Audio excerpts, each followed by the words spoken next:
Hey, welcome back to DieCash Cars. So the other day, driving down the street, and mind you, I live in a very small town, and to my surprise, I see one of these guys driving right past me to a stoplight, a Tesla Cybertruck, in all of that stainless steel glory. I mean, rolling down the road there, looking like a giant refrigerator.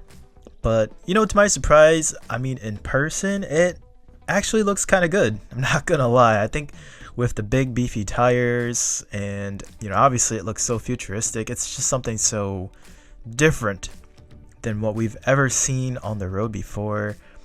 It's more or less a concept car, but somehow they managed to actually commercialize it and get it on the road.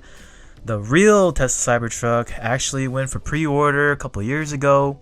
Then it started to get delivered late last year, starting in November, December of 2023.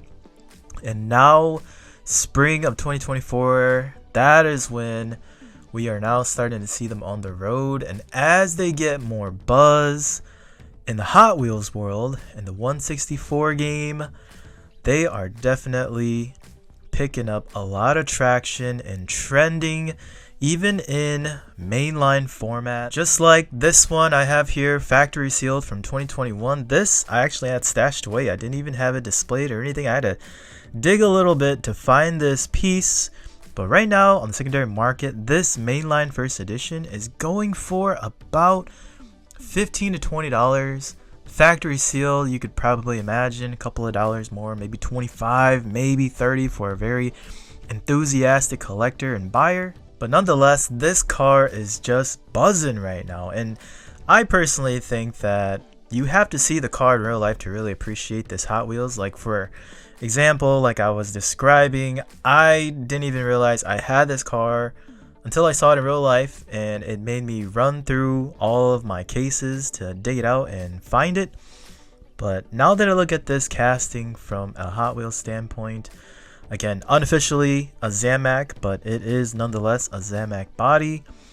You can definitely appreciate this. And again, from just an automotive enthusiast standpoint, you can't not help but appreciate something like this that's so revolutionary and just changing the way that we look at cars. Let's just take a look at some of the other cool Tesla models that Hot Wheels has put out for us, starting with this Tesla Model X. And this is somewhat of their crossover SUV styled car. I think the most notable feature about this car is that it's got the gull wing doors in the rear end of the car, is how you get inside of it. But you can see here, this is a 2018 factory sealed version. And you guys will notice all of my Hot Wheel Tesla cars are all factory sealed, because I am starting to also see that be a trend as of late too. Folks are really gravitating towards things that are factory sealed, so pay attention to that little seal anytime you guys are out there and picking up cars. And then in 2019 we did get the Tesla Model 3 as a first edition, and this I would say is probably your entry level electric vehicle coming from Tesla. If you want that Tesla name, brand recognition, this is probably the cheapest alternative. Even on the secondary market, these cars in real life probably sitting around that $20,000 to $30,000 price point.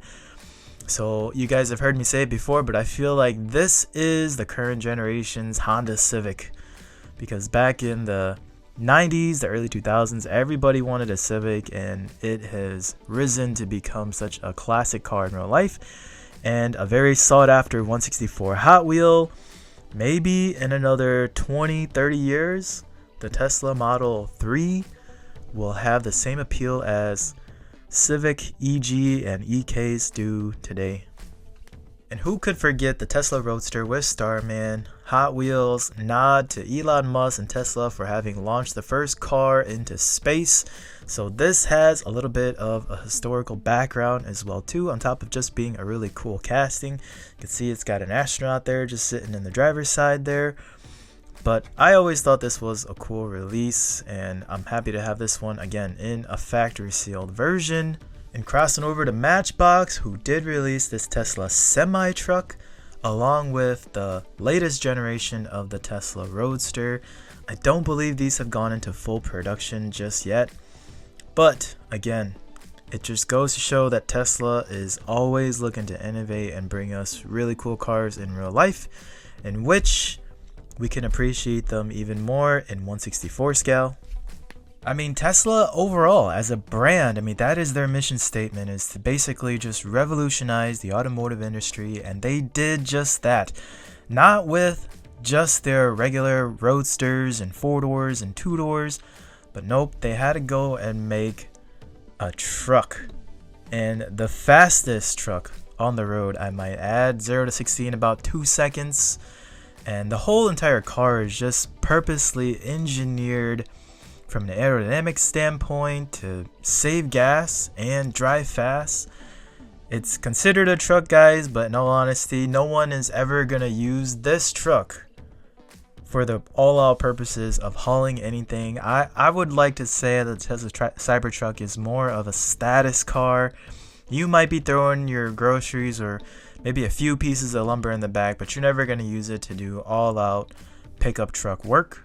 But nonetheless, seeing this Cybertruck in person got me interested in this casting. So what I did was I went on eBay, checked all the sold listings for the Tesla Cybertruck. It's been released 2 times in the Mainline. This in 2021 and then a following year, 2022. And then we also, and I feel like a lot of folks forget, but we did get it in the Hot Wheels ID lineup as well too. This was in 2021, and in all honesty, guys, this I believe is considered the actual first edition of the Cybertruck with the Cyber Quad in the back end of the truck. And again, I was very intrigued by this casting after I seen it in real life. Went on eBay and actually found not one, but 2 of these IDs. And I picked them both up for a grand total of $36, coming out to about $18 a piece. But that is the most interesting thing about these Cybertrucks. As trendy as they are, the IDs are going for just as much as the Mainlines. About $15 to $20. I personally would think that the ID would be the better pickup and the better bargain at the moment, especially since it's about the same value as just the Mainline. I mean, obviously, we all know the ID lineup is all but gone. We're never going to see it ever again. The fact that this is the true first edition of the Cybertruck as well too, and it has the added bonus of that Cyber Quad in the back. And I would imagine this just has more detail as well too. I mean, how nostalgic to see that little ID chip there on the bottom there. But guys, I feel like this is low-hanging fruit, a buy low candidate right now. I mean, if you're shelling out the $15, $20 for the Mainline, I'd much rather you guys go pick up the ID, which is selling for just about the same price. But this one I'm gonna actually keep sealed for the long haul. I feel like someday this might be a good return on investment, and this will just be part of my display for the time being, and to have one in hand. But man, overall, pretty cool casting. And if you keep up with the automotive news, I mean, you can't help but appreciate this. I mean, very boxy and wedgy car. But man, who knows what Tesla and the automotive world is going to produce after something like this is actually on the road. I mean, speaking of trends, guys, even Jakarta DieCast has gotten into the fold. You guys probably have seen his latest custom was actually a Tesla Cybertruck, and he actually converted it to a gasoline engine car. He put a Ferrari motor in the back. But I mean, that's just some of the crazy things that within the car culture community we're probably going to see in real life as well too, which in all honesty is probably just going to continue to drive the trending nature of the Cybertruck here. So just a short and quick video for you guys, what I'm seeing in real life, how it translates into the Hot Wheels and 164 community, and what you should be looking out there as far as trends to inspire some of your upcoming pickups. But that's what I got for you guys today. Like and subscribe, and I'll see you guys next time on DieCash Cars.